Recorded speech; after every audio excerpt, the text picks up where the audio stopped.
Jim Rickards, he's been one of the most prolific finance authors of recent history. His best-selling book on the currency wars has already become a modern classic in this age of central bank activism. But now Jim has a new book out, and my colleague Amira David caught up with the former chief counsel of long-term capital management to understand why he wrote The Road to Ruin.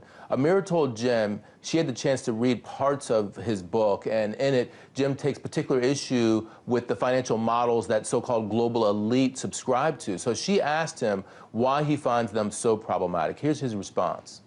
These models assume that the economy operates as an equilibrium system. They're actually called dynamic stochastic general equilibrium models. But the world is not, the capital markets are not an equilibrium system. They're a complex dynamic system. So you have to use models, recursive functions, feedback loops, understanding that risk is not a linear function of scale, it's an exponential function of scale. I know that sounds a little bit technical, but I explain it all in plain English in the book. But the point is, Amira, if you have the wrong model, you will get the wrong result every time, and that is the problem with central bankers. They didn't see the tech bubble bursting. They didn't see the 1997-98 emerging markets, Russia long-term capital crisis coming. They did not see the 2007 mortgage meltdown coming. They did not see the 2008 liquidity crisis coming. The reason they never see these things coming, and they don't see the next one coming, by the way, and it might be right around the corner, and that's what I talk about in the book, is because they've got these obsolete models. So I explain why those models are obsolete, because they don't sync up with the real world. I provide new models, not only complexity theory, but also Bayes' theorem, something called causal inference, behavioral psychology, and other tools that you can use to get much better results. But I make one very important point, Amira, which is in 1998 and 2008, those two panics, everybody wanted their money back, and the central banks printed the money and gave it to them, in effect.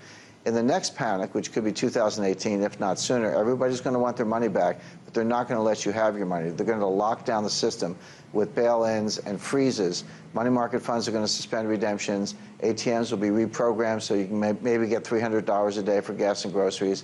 Banks will be shut. Exchanges will be shut. It'll be a very different reaction function, a very different policy response, and people are not ready for that. Yeah, you say the real models actually show us we're in for a lot of economic pain ahead. And I'm curious, I mean, does Trump's presidency change the projections at all? Does the road look any more or less calamitous? It doesn't. Amira, the way I would describe it, if there's an avalanche that buries a skier, the avalanche doesn't care if the skier is a Democrat or a Republican, a liberal or a conservative. It's just a dynamic process that's bigger than the ideology, it's bigger than the politics. Now, there are some things that a Trump administration could do to make this less likely. You'd have to bring back Glass-Steagall, separate investment and commercial banking, basically less leverage, ban most derivatives, not all of them. I think the Chicago-style futures are fine, but these are ban the over-the-counter derivatives. They serve no purpose at all other than allowing banks to rip off their customers.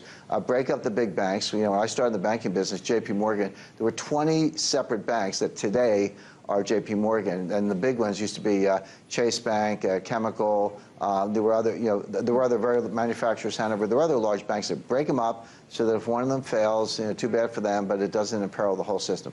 However, this is probably 30th on the president-elect's list. I know Trump has much more pressing issues. He's got to make appointments. He's got to, set out some foreign policy, tax policy, fiscal policy. I doubt anyone is focused on this. So they could do those things and make the system safer, but I don't expect it. What I expect instead is that we're just going to plow into this new crisis sooner than later. Right.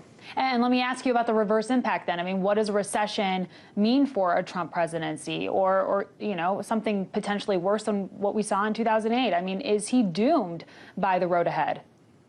Not necessarily. I mean, they will if they don't pay attention to the systemic risk and instability that I just described. I mean, anyone would be doomed, Trump or a Democrat or anyone else. But look at the model of Ronald Reagan. Ronald Reagan did one very smart thing, a number of smart things, but one thing in particular. He got his recession out of the way early. We had a very bad recession in '81, lingered into 1982. The economy didn't really start growing robustly until '83, '84, '85, but he coasted to re-election, and then the economy grew very strongly throughout the rest of his administration. Most presidents don't make it through without a recession. So it's actually smart to try. If you've got some unfinished business or some rot in the system or some assets that haven't been written off yet or some banks that have to be closed, get your recession over with early and then form a strong base where you can grow the economy very steeply. Now, Obama did not have a recession. There was a recession when he came into office, but that was caused by the Bush administration. but he's had 8 years of incredibly weak growth. I mean, the weakest recovery in U.S. history. So, okay, we didn't have another recession, but this growth is basically not keeping up with the increase in the deficit. The U.S. is still on the path to Greece with higher debt to GDP ratios. So Trump might want to clean house, get his recession out of the way, and then have great growth in the through most of the rest of his term. Okay, well, I know that you can't pinpoint what exactly will trigger this next financial crisis, but in the book you do talk about some of the likely sources. What can you tell us about what we should be keeping our eye on? Well, a couple of things. One I already mentioned, which is the emerging markets dollar-denominated corporate debt. Now, I say corporate because if it's sovereign debt, the IMF can bail out a sovereign, but the IMF cannot bail out a corporation. And there's not estimated by the Bank for International Settlements $9 trillion of dollar-denominated corporate debt in emerging markets. It's in places like Indonesia, Malaysia, Turkey, Brazil. It's all over the world, but there's a lot of it. They were depending on kind of a weak dollar and direct foreign investment, hot money inflows to their economies to pay off that debt. But now that's going in reverse. The dollar is stronger. The capital is flowing out. It's not flowing in. The global economy is slowing. China's slowing, you know, et cetera. And so they don't have the capacity to pay that debt. So that crisis could be one trigger. Another one I talk about is a failure to deliver gold. I understand the gold price is volatile. It's down a little bit. But there's something else going on here, which is the amount of physical gold is disappearing. When I say disappearing, it's not literally disappearing, but it's going from floating supply to deep storage in places like Shanghai and Russia. The Russians and the Chinese are buying thousands of tons of gold, and they're taking it off the market. They're storing it for their own reserve positions, but they're not leasing it or making it available to support the paper gold transactions. So you've got more and more paper gold supported by less and less physical gold. That's a very unstable situation.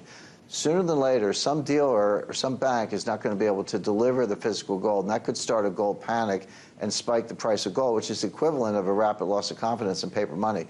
So there are two right there. A third one may be a natural disaster. In a way, Amir, it doesn't matter. I mean, it does matter, but there's so many potential catalysts out there. What matters is the instability of the system as a whole, and that's worse than ever.